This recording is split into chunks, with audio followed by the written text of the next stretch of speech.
The invitation arrived on a dull Tuesday, tucked between junk mail and an overdue water bill. Claire plucked it from the pile, her eyebrows arching as she read the embossed text aloud. Class of 2008 reunion. Join us for an unforgettable evening of nostalgia, laughter, and reconnecting with old friends, she recited, her tone heavy with mockery. She tossed the card onto the counter and grabbed her coffee. Who even goes to these things? I laughed, shrugging. Maybe people who peaked in high school? Claire smirked, but something about the way she avoided my eyes as she sipped her coffee felt off. I let it go. We'd been married for 7 years, and I'd learned not to overanalyze her every move. A week later, she was circling the date on the calendar with a bright red pen. You know what? It might be fun to go after all, she said breezily. The reunion was held in the ballroom of some chain hotel downtown. The decor was painfully generic. White tablecloths, votive candles, and a sad DJ spinning early 2000s hits. Claire, however, looked anything but generic. She wore a sleek red dress that clung to her in all the right places, and her blonde hair spilled over her shoulders in soft waves. You're going to be the highlight of this reunion, I teased as we walked in. Everyone's going to wonder who you married and how you settled for me. Claire laughed, but her attention was already drifting. She scanned the crowd, her eyes narrowing in recognition before softening into something I couldn't quite place. Wow, it's been ages, she said, her smile widening. I followed her gaze and felt my stomach tighten. There he was, Logan, the ex. He was leaning casually against the bar, all confidence and charm, like he hadn't aged a day since high school. His dark hair was perfectly tousled, and he wore that same cocky grin that Claire had once described as irresistible. I felt my fist clench involuntarily. Logan, she said, her voice rising with excitement. Oh my God! He turned, his face lighting up as if she were the only person in the room. Claire, he said, drawing out her name like a secret. Wow, you look incredible. I forced a smile as Claire introduced us. His handshake was firm, the kind of grip that was more about dominance than politeness. You're a lucky man, he said to me, his tone too friendly to be genuine. The night dragged on. While I nursed a beer and made polite conversation with her former classmates, Claire seemed glued to Logan. I tried to brush it off. It was a reunion, after all. People caught up, but their laughter carried across the room like a private joke I wasn't in on. At one point, I walked over, slipping an arm around her waist. Having fun? I asked. She startled, as if she'd forgotten I was there. Yeah, just reminiscing, she said, her voice high-pitched and defensive. Logan smiled at me, that same infuriating grin. Claire was always the life of the party, he said. Some things never change. I wanted to leave, but Claire insisted on staying until the bitter end. When we finally got home, she was unusually quiet. I leaned against the doorframe, watching her kick off her heels. Everything okay? I asked. She nodded, too quickly. Just tired, but I wasn't buying it. Something had shifted that night, something I couldn't quite name, but felt deep in my gut. Looking back, that was the moment the cracks in our marriage began to show. And as much as I didn't know it then, those cracks were about to split wide open. Claire had always been the center of any room she walked into, a gravitational force that drew people in effortlessly. I used to think that was what made her so irresistible to me. Her ability to light up spaces I didn't even realize were dark. But after the reunion, that light felt fractured, dimmed in certain places but blinding in others, especially when she talked about Logan. It wasn't obvious at first. Just little things. A comment here, a lingering glance there. I tried to brush them off, telling myself I was being paranoid. After all, Logan was ancient history, right? We were married. We had a life together. Trust was supposed to be the foundation of that life. But foundations crack, even under the smallest pressures when the structure isn't as strong as you thought. A few days after the reunion, Claire started humming around the house. It was subtle, almost imperceptible at first. She hadn't done that in years. I'd find her staring at her phone, a faint smile playing at the corners of her lips, only for her to lock the screen when I walked into the room. She started going out more, claiming she was meeting with friends from the reunion to catch up. You've been reconnecting with people a lot lately, I said one evening as we ate dinner. The words felt heavier than I intended. Claire didn't look up. She speared a piece of asparagus with her fork and said casually, "Yeah, it's been nice, you know. Feels good to reminisce." Reminisce, I repeated, testing the word. It tasted bitter in my mouth. With who exactly? She paused, glancing up at me with a flicker of something. Guilt? Annoyance? Oh, just the girls. You wouldn't know them. Try me. She bristled, setting her fork down a little too hard. Why are you interrogating me? I'm not. I'm just curious. Her smile was thin, the kind of smile people give when they want to shut down a conversation without escalating it. You don't need to be. That night, I lay awake, staring at the ceiling, trying to convince myself I was imagining things. But the image of Logan and Claire laughing together at the reunion replayed in my mind on a loop, like a movie I couldn't turn off. The first real blow came a week later. Claire was in the shower, her phone buzzing incessantly on the nightstand. Normally, I wouldn't have cared, but something in me, a voice I couldn't silence, urged me to look. I picked up the phone, my thumb hesitating over the screen. It was unlocked. There was a message from someone saved under L. I tapped it, my heart pounding so loudly I was sure Claire could hear it over the sound of the water. The texts were casual at first, mundane even. L, hope you're having a great day. Claire, you too. Busy, but thinking about Friday. Friday? What was Friday? I scrolled up. The messages grew flirtier, laced with inside jokes and double meanings. Then I hit the photos. A candid shot of Claire, laughing in what looked like a cafe. Another of Logan at the same table, grinning like he owned the world. Then, the kicker. L, can't wait to see you again. That dress you wore at the reunion? Unforgettable. Claire, you're too much. Don't tempt me, winky face. I set the phone down as if it had burned me, my mind reeling. The sound of the shower stopped, and I scrambled to put the phone back exactly as I'd found it. Claire walked into the room wrapped in a towel, her skin glowing, oblivious to the storm brewing just feet away. Everything okay? She asked, toweling her hair. I forced a smile. Yeah, just checking emails. But inside, I was a volcano on the verge of erupting. Trust wasn't just cracked anymore. It was shattered, and I didn't know how to fix it, or if I even wanted to. Over the next few days, I became an investigator in my own home, watching her more closely, picking up on every slip, every inconsistency. She laughed more at her phone than at anything I said. She started coming home later, her excuses flimsier with each passing day. You're working late a lot, I said one evening, my tone deceptively light. Yeah, we've got a big project, she replied without looking at me, busying herself with unpacking her purse. A receipt fell out, dinner for two at a restaurant I didn't recognize. I picked it up, holding it between my fingers like evidence in a crime scene. Did you have a good meal? I asked, my voice sharp now. Claire froze. For a moment, she looked like a deer caught in headlights. Then, she laughed nervously. That's from lunch with Sarah. Her lies were getting sloppier. So was my patience. And somewhere, deep in my gut, a plan started to form. When trust starts to crumble, every little thing becomes suspicious. The way Claire's laughter seemed forced when we were together, but effortless when she texted. How she checked her phone like she was waiting for a message that could set her world on fire. The warmth in her eyes that once belonged to me now seemed reserved for someone else. It wasn't just paranoia, I knew it in my gut.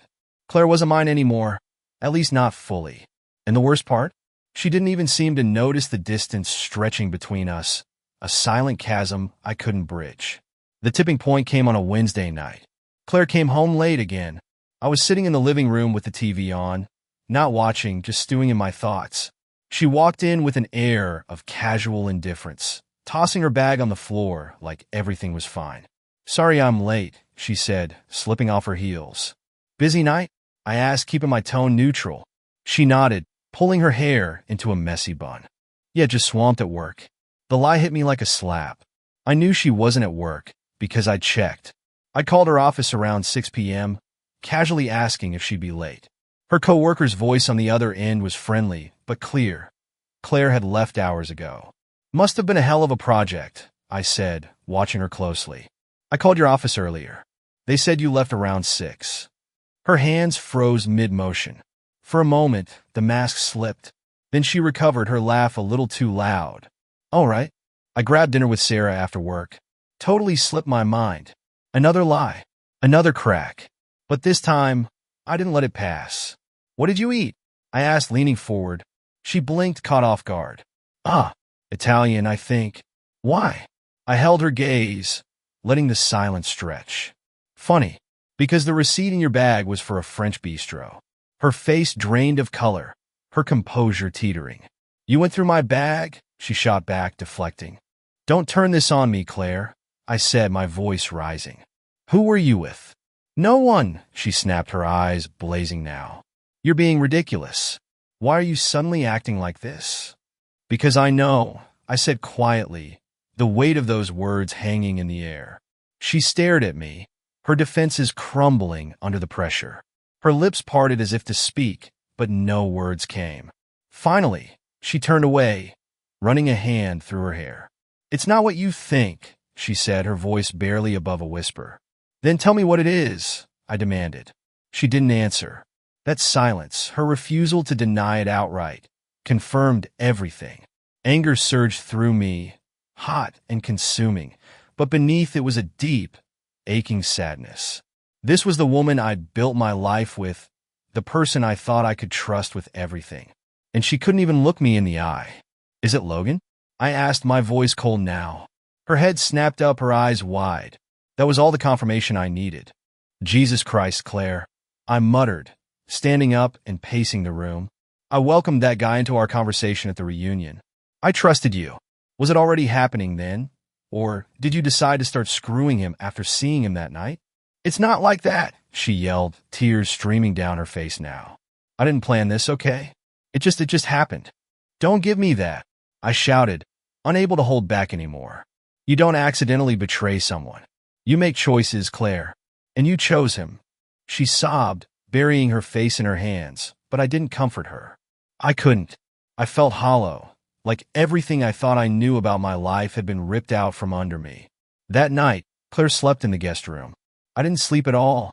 I sat in the living room, staring at the empty whiskey glass in my hand, trying to make sense of what came next. Part of me wanted to forgive her, to believe this was just a mistake, a momentary lapse that we could move past.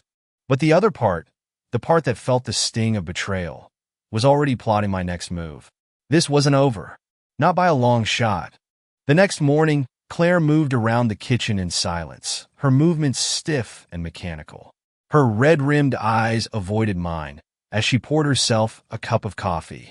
It was as if we were strangers inhabiting the same space, a fragile truce barely holding us together. I didn't speak either. What was there to say? Words felt pointless when the truth was already a gaping wound between us. But inside, I wasn't silent. Inside, I was a storm. By mid-afternoon, I couldn't sit with it anymore. I left the house, driving aimlessly until I ended up at a secluded park a few miles away.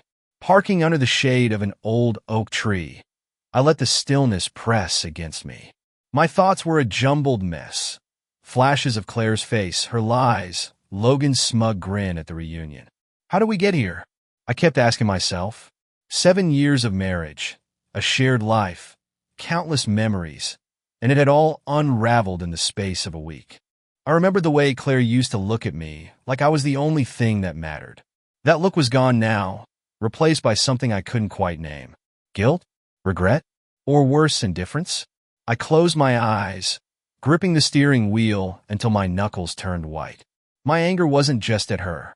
It was at myself, for not seeing it sooner, for letting her distance slide, for trusting her when I should have questioned everything. But even in my anger, there was pain, a deep, aching pain that felt like grief.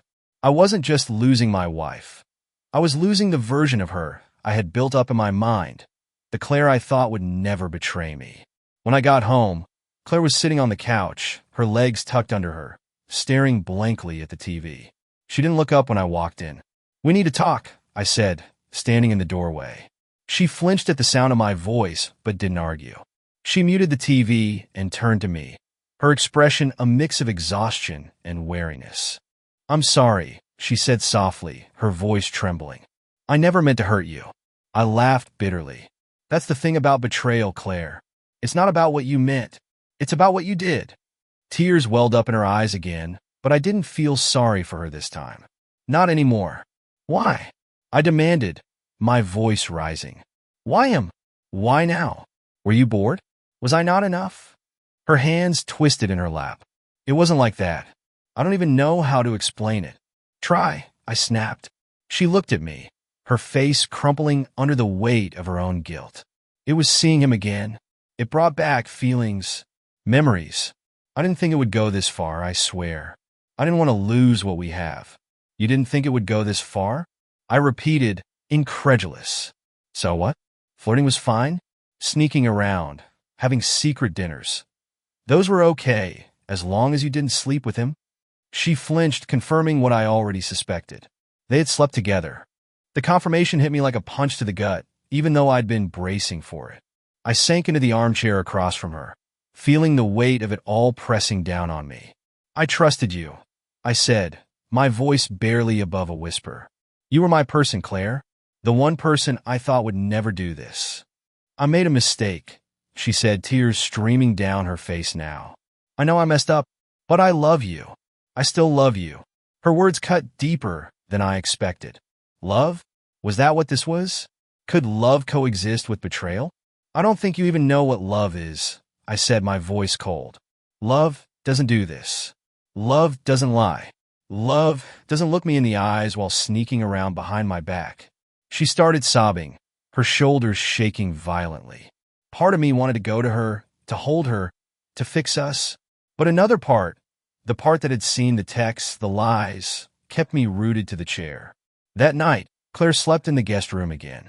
I lay awake, staring at the ceiling, feeling like my world had been split in two. There was the life I thought I had, and then there was this broken, twisted version of it that I didn't recognize. And as much as I hated what she had done, a darker truth was starting to emerge in my mind. I wasn't just angry anymore. I was planning. The next day, Claire tried to act like nothing had happened. She lingered around the kitchen, making small talk about the weather and a new series on Netflix. I gave her short answers, my focus fixed on my coffee cup. The tension was thick, coiled like a spring ready to snap. Maybe we should talk to someone, she said cautiously, breaking the silence. A therapist? I mean, if we want to fix this. Fix this, I repeated, rolling the words around in my mouth like they were foreign. What exactly are we fixing, Claire? You? Me? Or the fact that you've been sleeping with another man? Her face crumpled at the words, but I didn't flinch. I wasn't ready to let her tears soften me. Not this time. I made a mistake, she said, her voice cracking. But I don't want to lose us. You lost us the moment you chose him, I said, standing abruptly. And the worst part? You didn't even respect me enough to be honest. I walked out before she could respond, grabbing my keys and heading for the door. I needed air. I needed distance. But most of all, I needed time to figure out what came next. I ended up at a small cafe downtown, the kind of place where no one would bother me. My laptop sat open in front of me, but I wasn't working. I was searching, digging, piecing together the timeline of her betrayal. I logged into our shared phone account and pulled up the call logs. There was his number repeated over and over again. Late night calls, lunchtime calls, hours of conversations I hadn't known about. Then I checked the messages. I didn't even need to open them to feel the heat rise in my chest. The preview lines were enough. I can't stop thinking about last night. Wish I could see you again today. You make me feel alive. I clenched my fists so tightly my knuckles turned white. Alive? What had I been doing all these years if not trying to make her feel exactly that? The weight of her deception bore down on me like a crushing tide, and for the first time, I allowed myself to imagine life without her. Not just the absence of her betrayal, but the absence of her entirely. When I got home that evening, Claire was waiting for me in the living room. She looked small, curled up on the couch, clutching a throw pillow like it might anchor her to the world. "Where were you?" she asked, her voice tentative. "Out," I said shortly, hanging my jacket on the hook. I didn't sit. I couldn't. The sight of her, so fragile, so full of regret, stirred something dangerous in me. A mix of anger, pity, and the faintest whisper of the love we once had. "I know I've hurt you," she said, standing, "but I'm willing to do whatever it takes to make this right. I'll cut off contact with him. I'll go to therapy. I'll stop," I said, holding up a hand. "Just stop." Her mouth snapped shut, and for a moment, the silence between us was deafening. "Do you know what kills me the most, Claire?" I asked, stepping closer. "It's not even the betrayal. It's the fact that you thought you could have both. Him and me. Like I'd be too blind, too trusting, too stupid to figure it out." "I never wanted both," she protested, her voice rising. I don't know. I got caught up in something I didn't know how to stop." I laughed bitterly. "You didn't know how to stop? You mean you didn't want to? Don't dress this up as something accidental." She opened her mouth to respond, but thought better of it. Her eyes glistened with unshed tears, and for a moment, I almost believed her regret was real. Almost. That night, I didn't sleep. My mind was a battlefield, torn between the memories of the woman I thought I married and the reality of the one sitting just down the hall. By morning, I'd made a decision. If Claire thought she could manipulate her way out of this, she was sorely mistaken. This wasn't going to end with an apology or a therapy session. This was going to end on my terms. The next few days were a careful exercise in restraint. I stayed calm, measured, and even polite to Claire, an act of self-control that took every ounce of my energy. Inside, I was a storm, but on the surface, I wore the mask of a man willing to move forward. If she suspected anything, she didn't show it. She seemed grateful for the semblance of normalcy, throwing herself into her apologies and promises like a drowning person clutching a lifeboat. "I've blocked Logan," she announced one evening over dinner, her tone triumphant, as if this single act could erase weeks of deception. I deleted all his messages. "I'm done with him." I looked up from my plate, giving her a tight smile. "That's good, Claire. It's a start, sure, but the ending? That was already taking shape in my mind." While she buried herself in performative atonement, I made moves of my own. Late one night, when she was asleep, I retrieved her phone and logged into her email. I forwarded myself every scrap of evidence I could find, messages, photos, even receipts. Then I set her phone back exactly as I'd found it, careful not to leave a trace. Next, I reached out to a lawyer. I explained everything, laying out the timeline of her affair and the evidence I'd gathered. The lawyer was efficient and discreet, walking me through the steps to protect myself financially and legally. The plan solidified like concrete setting in my mind, but this wasn't just about legalities. This was about making her feel the depth of her betrayal, about taking back control of the narrative she'd tried to rewrite behind my back. A week later, I told Claire I needed space. "I'm going to visit my brother for a few days," I said casually over breakfast. She looked up, her fork hovering midair. "You've never mentioned visiting him before." "Well, I need time to think," I replied, keeping my tone neutral. "This hasn't exactly been easy for me, Claire." Her face softened with guilt. "Of course," she said quickly. "Take all the time you need. I want us to be okay." I nodded, giving her a brief, unreadable look before leaving the room. She had no idea that space was code for putting the final pieces of my plan in motion. That weekend, I didn't go to my brother's. Instead, I booked a room at a quiet hotel in the next town. There, I finalized the paperwork for our accounts, transferring everything into my name except for a modest sum that I left for her. It wasn't about money. It was about sending a message. I also reached out to Logan's fiancée. I'd found her through a bit of online sleuthing, and it hadn't taken long to confirm that he wasn't the charming Bachelor Claire probably thought he was. His fiancée's name was Melanie, and when I told her who I was, there was a long pause on the other end of the line. "Why are you telling me this?" she asked finally, her voice thick with emotion. "Because you deserve to know," I said simply. "And because Claire deserves to feel what it's like to have her lies exposed." There was another pause, then a quiet, trembling, "Thank you." When I returned home, Claire greeted me with cautious optimism. She cooked dinner, lit candles, and acted like we were on the verge of a fresh start. But I couldn't play along anymore. Not fully. "Did you miss me?" she asked as we sat down to eat. I looked at her, my expression unreadable. "More than you know." Her smile faltered, as if she sensed there was a double meaning in my words. And she was right. That night, I lay awake in bed, staring at the ceiling, the final act of my plan playing out in my head. By the end of this, Claire would know exactly what she had lost. Logan would too. And for the first time in weeks, I felt something I hadn't allowed myself to feel since this all began: peace. The storm inside me was quiet now, but in the silence there was resolve. The day started deceptively normal. Claire hummed in the kitchen as she made coffee, her mood bright, almost carefree. She seemed convinced that my brief absence had been enough for me to forgive her, to move on and rebuild the life she'd broken. "Do you want pancakes?" she asked over her shoulder, flipping through a recipe book. "I thought we could have a nice breakfast together." "Sure," I replied, keeping my tone light. "Sounds great." Inside, my heart thudded steadily, my mind locked onto the events I had set into motion. I wasn't the kind of man who enjoyed watching someone suffer, but Claire had earned every ounce of what was coming. By late morning, I had positioned myself in the living room, pretending to read a book while Claire bustled around the house. I heard her phone buzz from the kitchen counter, followed by the distinct change in her energy as she picked it up. "Hey Mel," she said, her voice cheerful. "What's up?" I glanced over the edge of my book, watching as her expression shifted from casual to confused. She furrowed her brow, tucking her hair behind her ear. "What?" she asked, her voice suddenly tense. "No, that's not true." Her cheeks flushed as her posture stiffened. She turned her back to me, but I could hear the rising panic in her voice.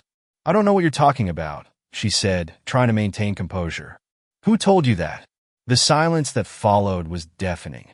Claire's hand clutched the edge of the counter as Melanie, Logan's fiancée, delivered the details I had fed her days before. Every text, every call, every lie. When she hung up, Claire turned to me, her face pale. "Did you do something?" she demanded, her voice trembling. I set my book down calmly. "What do you mean?" "Melanie just called me," she hissed. She knows. She knows about Logan and me." "You mitzhiya case good?" She deserved to know the truth, just like I did. Her mouth opened, but no words came out. For a moment, she looked like a child caught stealing, a mixture of shame and disbelief clouding her features. "How could you? Why would you do that?" she finally choked out. "Because you weren't going to stop, Claire," I said, my voice cold but measured. "You would have kept lying, kept sneaking around, thinking you could have it both ways. I just leveled the playing field." She sank onto the nearest chair, burying her face in her hands.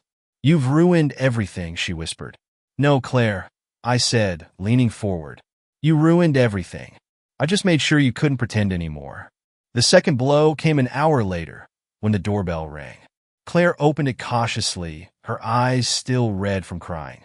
"Claire," Logan said, stepping inside without waiting for an invitation. His face was hard, his jaw tight. "What the hell is going on?" "Melanie's threatening to call off the wedding."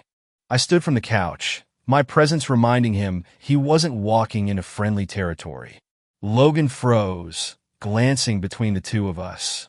"Oh, please," I said, smirking. "Don't let me interrupt.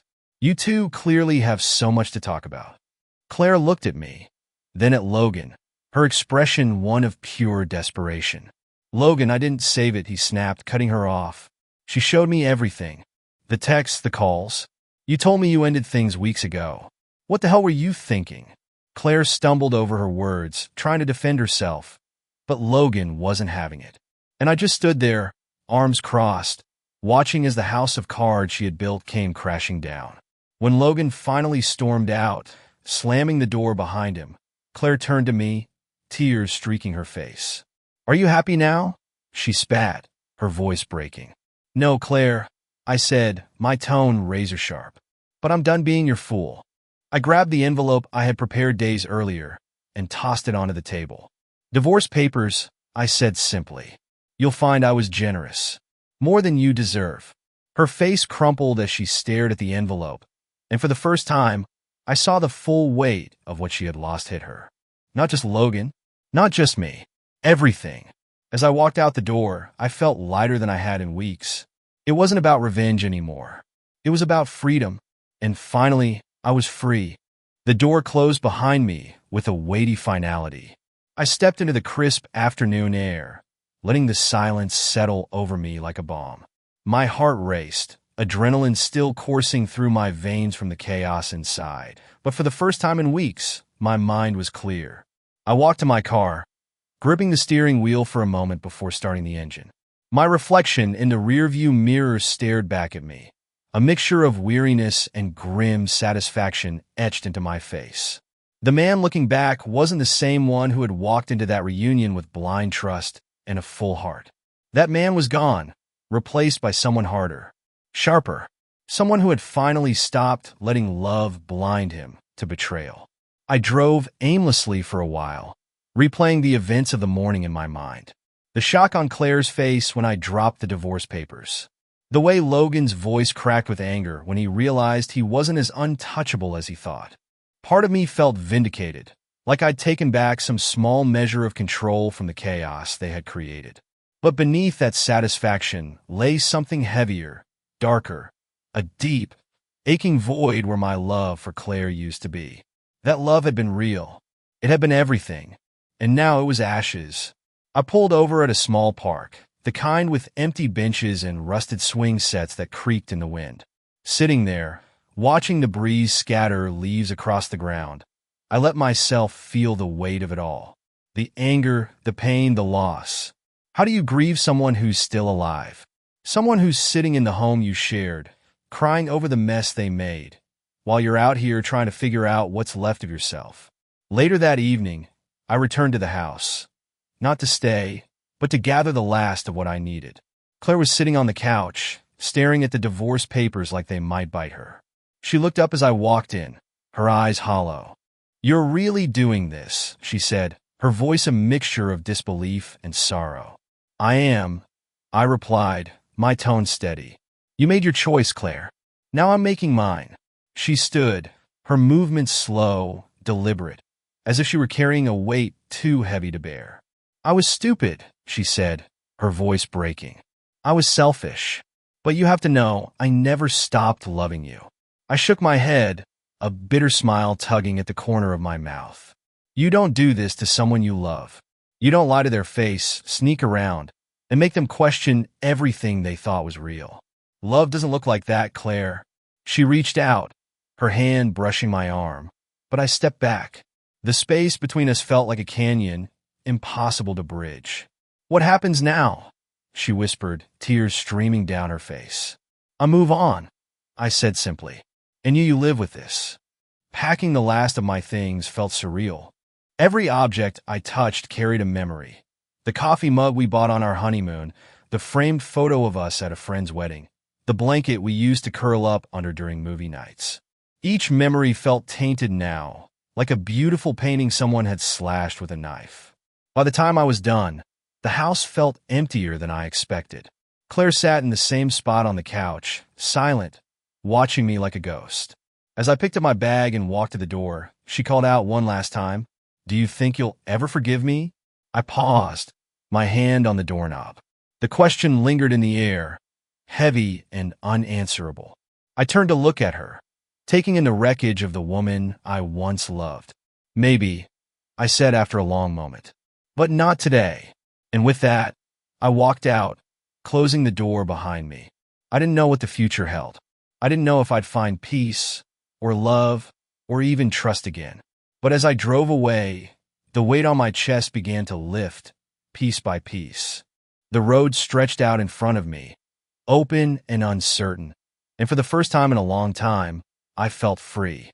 The first night alone was the hardest. I checked into a modest Airbnb a few miles out of town, a small, impersonal space with plain white walls and generic furniture that felt more sterile than comforting.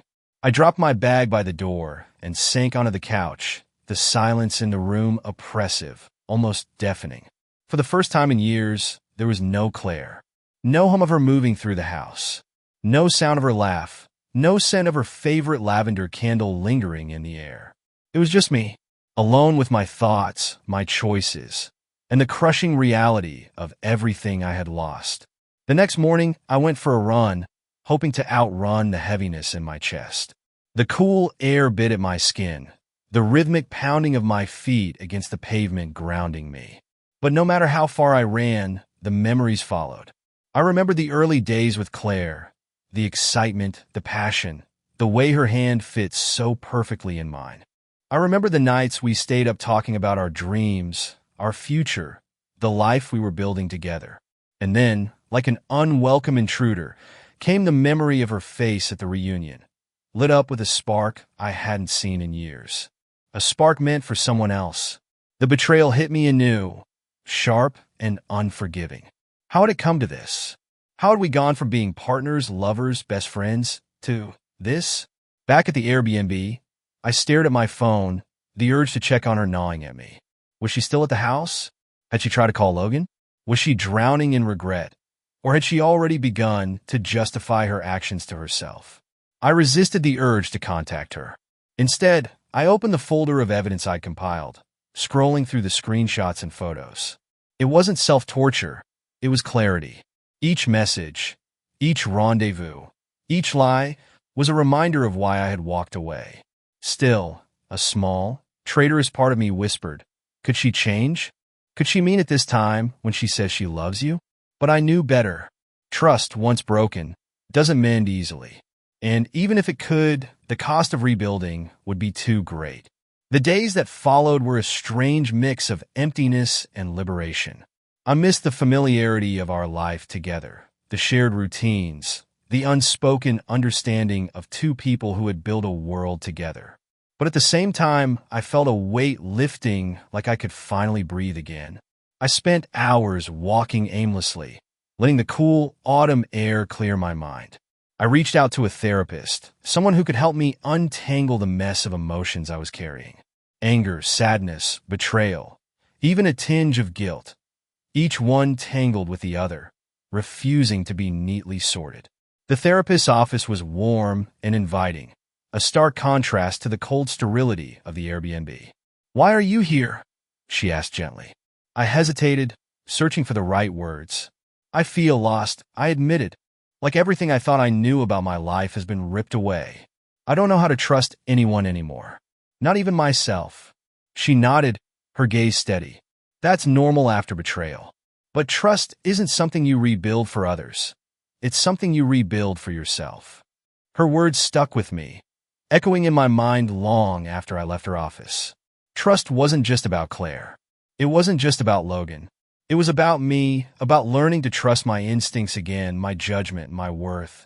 One evening, as I sat on the small balcony of the Airbnb, watching the sun dip below the horizon, I realized I wasn't angry anymore. Hurt, yes. Disappointed, absolutely. But the white-hot rage that had fueled my actions was gone, replaced by something quieter. Acceptance. Claire had made her choices, and I had made mine. I couldn't control what she did next, or what Logan did, or even what life would throw at me in the future. But I could control how I moved forward.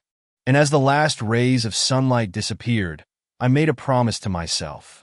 I would heal.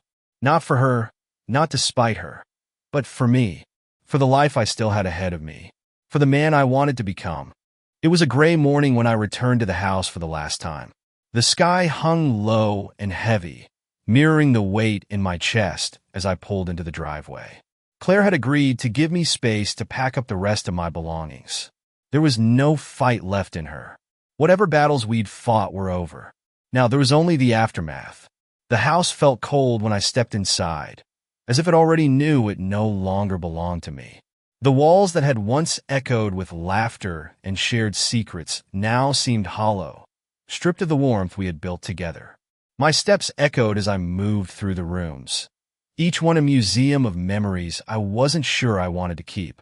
In the bedroom, I found a box Claire had left on the bed. It was labeled "Your Stuff" in her delicate handwriting. Inside were framed photos, a few cards we'd exchanged over the years, and little trinkets I'd forgotten we even owned. She'd neatly bundled my life into a box, like she was trying to package the past and hand it back to me. I picked up one of the photos, a candid shot of us on the beach during our honeymoon. My arm was around her waist, her head tilted back in laughter. We looked happy, free, untouched by the complications of time and betrayal. I stared at it for a long moment before placing it back in the box. The man in that photo didn't exist anymore. In the living room, I noticed something I hadn't expected: a letter. It was propped up on the coffee table, my name scrawled on the front in Claire's familiar handwriting. My first instinct was to leave it untouched. What more could she possibly say that I hadn't already heard? But curiosity got the better of me. I unfolded the letter, the paper trembling slightly in my hands. Her words were raw, unfiltered. I don't know how to start this. I don't know if you'll even read it, but I need to try. I need to say what I didn't have the courage to say before. I messed up. I know that's an understatement, but it's all I can say without drowning in guilt. I've spent the last few weeks replaying everything in my mind, wondering how I let it get this far. I don't have an answer that makes sense. Maybe it was selfishness. Maybe it was fear of the life we built becoming routine. Maybe it was my own insecurities convincing me that I wasn't enough. But none of that excuses what I did to you. To us. Her words blurred slightly as I read on, a lump forming in my throat despite myself. I want you to know that I didn't take you for granted, even if my actions made it seem that way. I saw everything you gave to me, everything you sacrificed to make our life what it was. I saw the way you looked at me, even when I didn't deserve it. And I will carry the weight of betraying that love for the rest of my life. I don't expect forgiveness. I don't even know if I deserve it. But I hope you find peace, even if it's not with me. You deserve that. You deserve happiness and love and trust that isn't broken. I folded the letter carefully, setting it back on the table. Her words didn't change anything. They didn't erase the pain, the betrayal, or the mess she'd made of what we once had. But they felt real, honest even, and in a way, they gave me something I hadn't realized I needed: closure. As I finished packing, I felt a strange sense of calm settle over me. The anger, the hurt, even the sadness, they were still there, but they felt manageable now, like scars that would fade with time, leaving behind nothing but a faint reminder. When I left the house for the last time, I didn't look back. My car rumbled to life, the road stretching out before me, open and endless. And for the first time in a long time, I felt ready to face it. The past was behind me. The future was mine to reclaim.